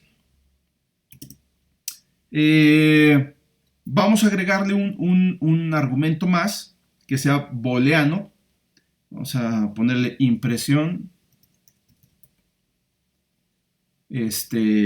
igual a falso por default, no se va a imprimir, ¿sí? Y entonces todo lo que sea print lo vamos a poner en un if impresión print. If impresión print. Ahí está, ¿sí? Entonces por default no se imprime la tabla. Si quiero que se imprima, le agrego impresión igual a true, ¿sí? Entonces vamos a ejecutar el script. No me dio errores, esperemos que jale. Y vamos a probar bisección f de 0.1 a 1. Si no le pongo nada, por default me da una precisión de 6, aproximadamente 6 dígitos significativos, o un error de 10 a la menos 6, y no me va a imprimir la tabla. Entonces ahí está. Aquí puedo asegurar que los primeros 5, tal vez 6 dígitos son correctos. Para esto vamos a meterle más precisión. Vamos a ponerle precisión igual a 10 a la menos 10, por ejemplo, 10 dígitos de precisión, ¿sí? Podemos ver que los primeros 6 dígitos de aquí son iguales que los primeros 6 dígitos de acá. Entonces, efectivamente obtuve 6 dígitos de precisión con la primera estimación. Pero ahora puedo suponer que además de estos 6, los siguientes 4, más o menos, también son correctos. Aquí estos 4, 3, 3, 9, 2, ya no son correctos, ¿sí? Ya están fuera de la precisión original, ¿no? Vamos a ver si estos 4 son correctos metiéndole más precisión. Vamos a ponerle 15 dígitos de precisión, ¿sí? Ahora tengo estos 10 dígitos de precisión correctos, igual que estos de acá. Y aparte los siguientes 5 también deben ser correctos. Quiere decir que estos dígitos de acá son incorrectos, ¿sí? Pero ya puedo controlar eso, ¿sí? A mayor precisión, el número de iteraciones debe ser mayor también, ¿sí? Pero ahorita no lo estoy viendo. ¿Cómo puedo verlo? Bueno, pues vamos a ver la tabla, ¿no? Vamos a ponerle otra vez las 3 funciones que pusimos. Primero con 6 dígitos de precisión, pero ahora le voy a agregar imprimir igual a true para que me imprima la tabla, ¿sí? Fíjense que con 20 iteraciones me dio un error de 10 a la menos 7. Perdón, no es cierto. Me dio aproximadamente 5 dígitos de precisión, que lo vimos acá, ¿sí? Entonces, seguramente aquí va a tardar más de 20 iteraciones. Vamos a ver. A ver, espérense. Es impresión, no imprimir, perdón. Impresión igual a true. Ok, déjenme lo vuelvo a reacomodar aquí. Ok. Entonces aquí vemos la tabla. Fíjense que me dio una iteración más. Me dio 21 iteraciones porque empiezan desde 0, ¿sí? Entonces necesitaba una iteración más para obtener el siguiente dígito de precisión. Y ahora sí, si checamos los resultados de la tabla, pues los primeros 6 dígitos deben ser iguales, ¿sí? Perdón, 5, 6, 7, 1, 4, 2, 5, 6, 7, 1, 4, 3. Bueno, ahí hubo una pequeña diferencia. 5, 6, 7, 1, 4, 3. ¿Sí? Pero el error ya es menor que 10 a la menos 6. ¿Sí? Si nos vamos ahora a precisión igual a 10, pues, ¿qué pasó aquí? Ah, perdón. 10 a la menos 10, no 10. Pues ahora tengo que hacer 34 iteraciones para obtener una precisión de 10 dígitos significativos, y para una precisión de 15 dígitos significativos tengo que hacer 51 iteraciones, ¿sí? Obviamente uno ya no quiere ver esta tabla, uno ya nada más quiere el resultado, ¿sí? Entonces por eso esta opción, ¿sí? de quitar o poner la impresión, ¿sí? Otra cosa que podemos hacer, quiero dejar esta función ya así súper con todas las opciones. Otra cosa que podemos hacer es devolver tanto el resultado XR como el número de iteraciones en una tupla, ¿sí? Puedo devolver una tupla de esta manera, donde tenga el resultado y el número de iteraciones. En realidad, el número de iteraciones No, ahí está bien. Sería i porque aquí ya le sumé 1 y y ya, ¿sí? Vamos a probarlo. Y entonces, por ejemplo, si ahora pongo bisección, me devuelve el resultado, ¿sí? Y el número de iteraciones, ¿sí? Yo de aquí ya puedo obtener el puro resultado. Por ejemplo, sé que esto me da como resultado una tupla. Tomo esa tupla, subíndice 0 y me da el primer elemento. Y ese es el resultado. O quiero saber cuántas iteraciones hay. Bueno, pues la tupla, subíndice 1 y es el número de iteraciones. Entonces, esto es algo padre que tiene Python. Python puede devolver múltiples resultados en una función. Aquí estoy devolviendo una tupla.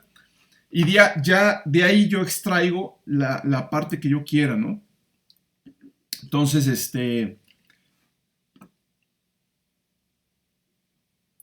no es algo que cueste mucho trabajo, ¿no? Y creo que con esto ya tenemos una función de bisección que está, pues, no trabaja, no resuelve todos los casos, pero ya es muy versátil. Vamos a poner un ejemplo donde no jale. Esto nunca lo probamos, pero vamos a probar un ejemplo donde no jale. Esta misma función, si ponemos un intervalo que no contiene la raíz, por ejemplo, de 0.6 a 0.1, me debería dar un error. Bisección y no devolver nada. Toma la función f de 0.6 a 1.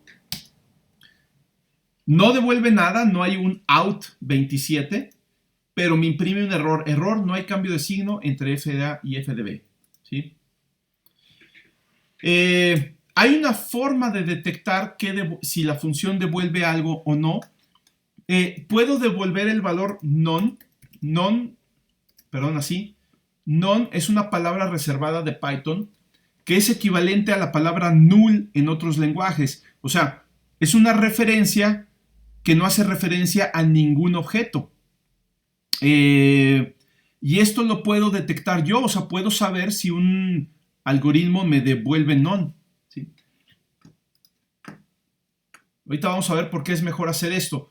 A veces, normalmente esta función la vamos a usar dentro de otro programa, no por sí sola. Entonces, tú quieres saber, ahí por ejemplo, bueno, la función no devuelve nada, pero yo ya lo puedo saber con un if. Por ejemplo, if bisección f de 0.6 a 1 igual a non, ¿sí? Entonces imprime algo, ¿no? Print algo.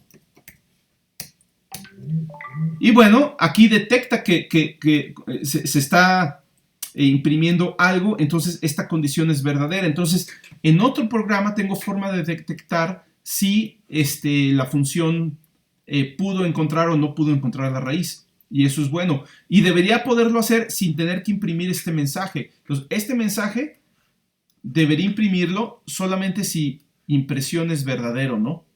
Y de lo contrario, simplemente la función no devuelve nada. If impresión, entonces imprime este error. Y si no, simplemente no devuelve nada. Ahí termina la función, ¿sí? Pero es algo que yo puedo detectar más adelante, ¿no? Entonces, bueno, es una forma de ir haciendo funciones de Python que ya son más versátiles, pensando en que se van a usar después dentro de algo más grande, ¿no? Bien, ¿alguna pregunta hasta aquí? Quería ver el otro método, pero me enfoqué más bien en ver cómo ir agregándole opciones a esto. Pero bueno, esencialmente yo creo que ahí ya va quedando muy bien la cosa, ¿no? El siguiente método que vamos a ver, pues simplemente vamos a modificar esta función, ya no tenemos que volver a hacer todo el rollo y nada más sería modificar la forma en que se estima la raíz, ¿sí? De hecho, lo podemos ver muy brevemente ahorita.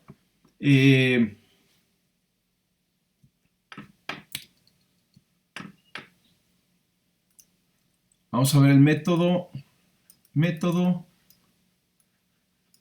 de falsa posición.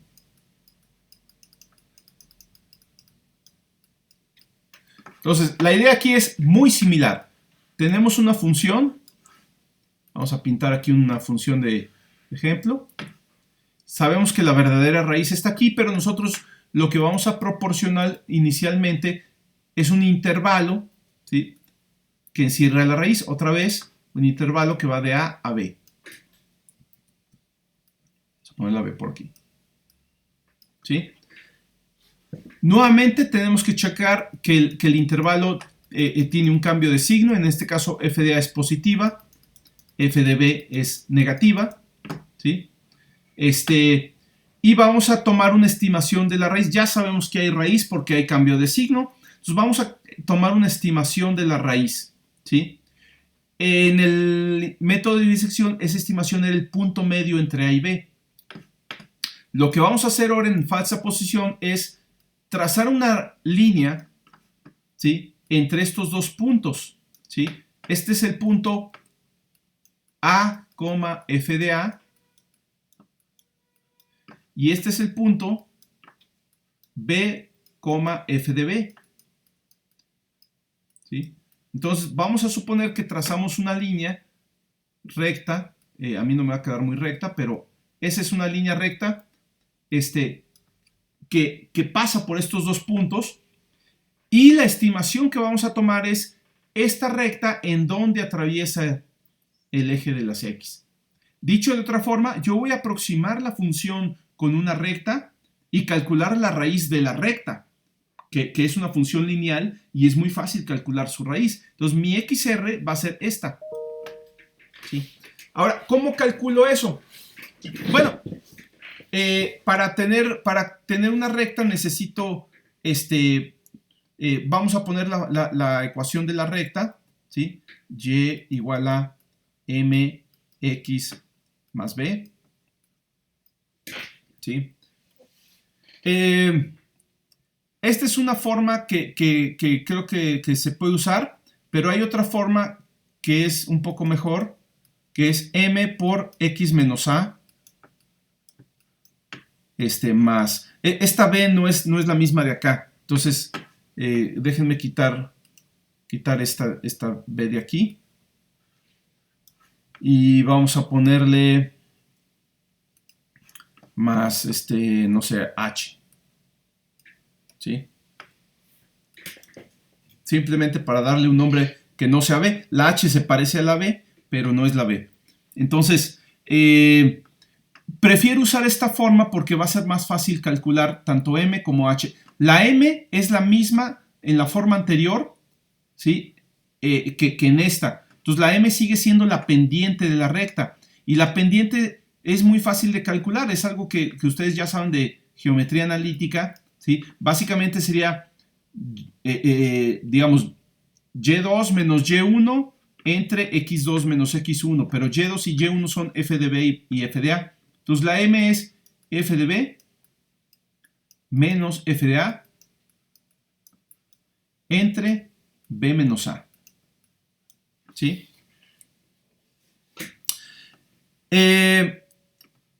Ahora, si yo sustituyo x igual a a, entonces yo sé que y debe ser f de a. O sea, si x es igual a a, entonces y debe ser f de a. ¿Sí? En esta recta verde. Claro, pues porque la recta pasa por el punto a, f de a. Entonces, ¿qué quiere decir esto? Vamos a sustituir x y y en esta ecuación de la recta. Quiere decir que y, si le pongo y igual a f de a, debería ser igual a m por x menos a, pero x vale a cuando y vale f de a. Entonces aquí es a menos a, que vale 0, más h. ¿Sí? Pues esto vale 0. ¿Y qué quiere decir? Que h es igual a f de a. ¿Sí? Y ya encontré los dos parámetros de la recta de una manera facilísima. Si ya encontré los dos parámetros de la recta, puedo fácilmente calcular. ¿Sí? Déjenme poner esto acá. Entonces tenemos que mi ecuación de la recta es y igual a m por x menos a más h, donde los parámetros de la recta son m y h. M lo puedo calcular como la pendiente, que es f de b menos f de a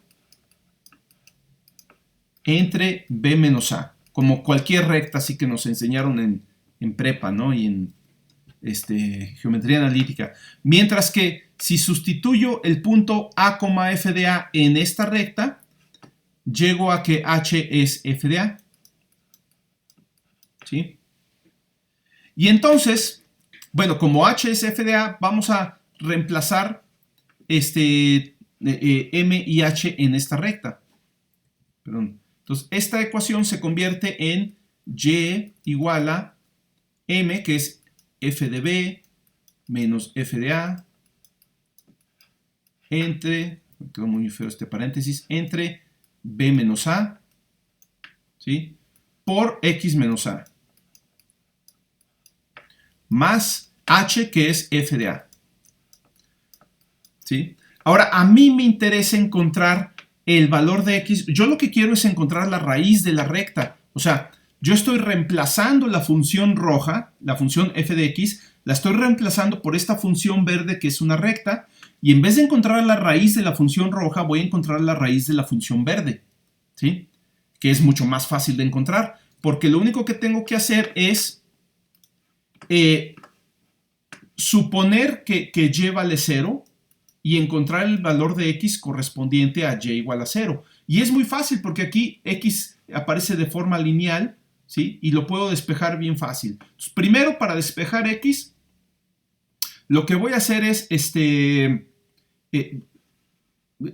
hacer este producto que tengo aquí, ¿no? No, bueno, puedo hacerlo todo por separado, ¿no? Pasamos primero este f de a restando de este lado, ¿sí? Sería menos f de a. Y luego vamos a pasar esto dividiendo, o más bien multiplicando por el recíproco. Entonces voy a tener menos f de a multiplicado por el recíproco de esto, que sería b menos a entre f de b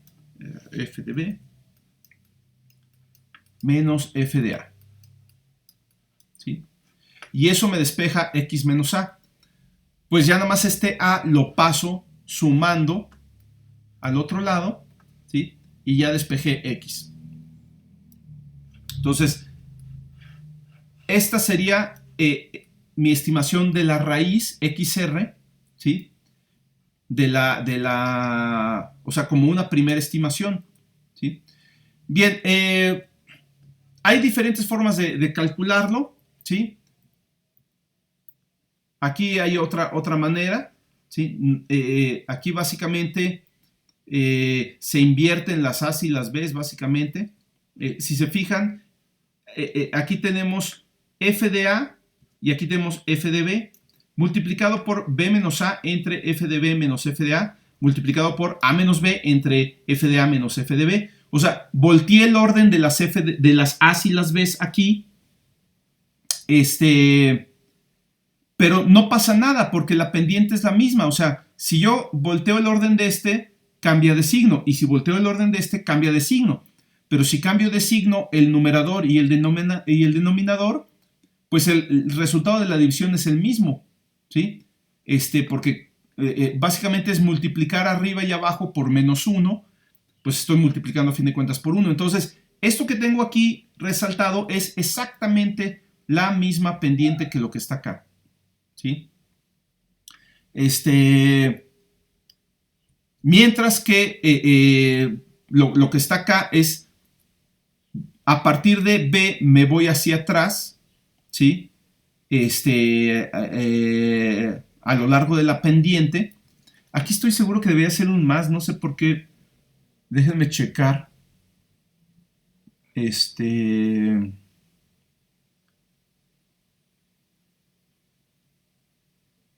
Porque no estoy seguro si debería ser ahí un más.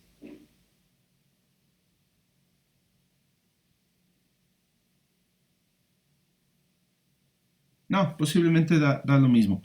Sí.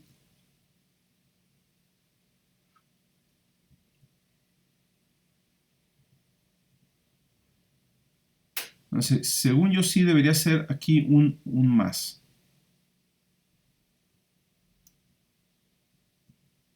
No, sí, debería ser un menos. Ok. Entonces, bueno, cualquiera de las dos fórmulas debe jalar exactamente igual. Básicamente lo que se hace es decir, bueno, yo estoy en un punto con una cierta altura, me quiero regresar a esa altura, pues entonces me muevo en la dirección inversa, de la pendiente inversa, ¿no? En el eje de las X, ¿no? Pues bueno, ahí geométricamente se puede ver qué pasa. Y entonces lo único que hay que hacer es cambiar la forma en que estimamos XR y todo lo demás es exactamente igual, ¿sí? O sea, en nuestro programa lo único que vamos a cambiar es esta línea. En vez de ponerle A más B entre 2, pues le vamos a poner esta expresión, ¿sí? B menos F de B entre A menos B, etcétera, ¿no? Y ya es todo. No hay peligro con esta división porque A y B son diferentes y asumimos que pues, la función también f de A, para empezar, asumimos que hay un cambio de signo entonces, entre f de A y f de B, ¿no? Entonces, eso ya nos dice que f de A y f de B son diferentes. Entonces, el denominador aquí no da 0. Entonces, bueno, no hay nada más que cambiar esta línea del código. Todo queda exactamente igual y ya tienen un nuevo método, ¿sí? Entonces, bueno, aquí lo que se pide en los últimos 2 minutos como ejercicio es escribir una función que implemente el método de la falsa posición, ¿sí?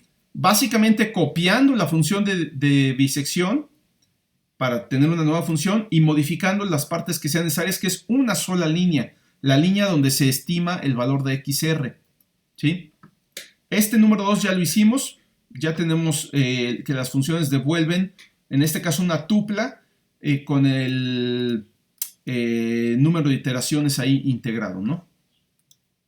Entonces, bien, mi sugerencia es que hagan este ejercicio, se los voy a poner ahí como una tarea ahorita en unos minutos más, pero ahorita para terminar pronto, hacer este ejercicio y probar ambas funciones con los ejercicios que vienen acá, estos ejemplos, ¿no? Aquí ya están resueltos, pero les voy a poner otros ejemplos para que prueben las dos funciones. De hecho, ya los tienen, son los mismos ejercicios que dejamos con, ¿cómo se llama? Para hacerlos de manera gráfica, ¿sí? Los demás incisos hay que hacerlo con estos métodos, ¿no? Entonces, en un ratito más redacto la tarea y se las pongo ahí en Teams para que practiquen todo esto que vimos ahorita, ¿sí? Ok, entonces bueno, fue puro rollo esta clase, pero era la idea de presentarles estos métodos. Sí se está grabando la clase, entonces ya de rato salen, o por la tarde sale en YouTube. ¿Dudas, preguntas?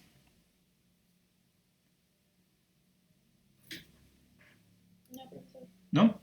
Ok, entonces bueno, ya con la práctica vemos si hay dudas el miércoles, ¿ok? De rato subo la tarea y bueno, terminamos por hoy. Hoy sí fue clase de 2 horas, ¿sí? Ok, voy a cortar la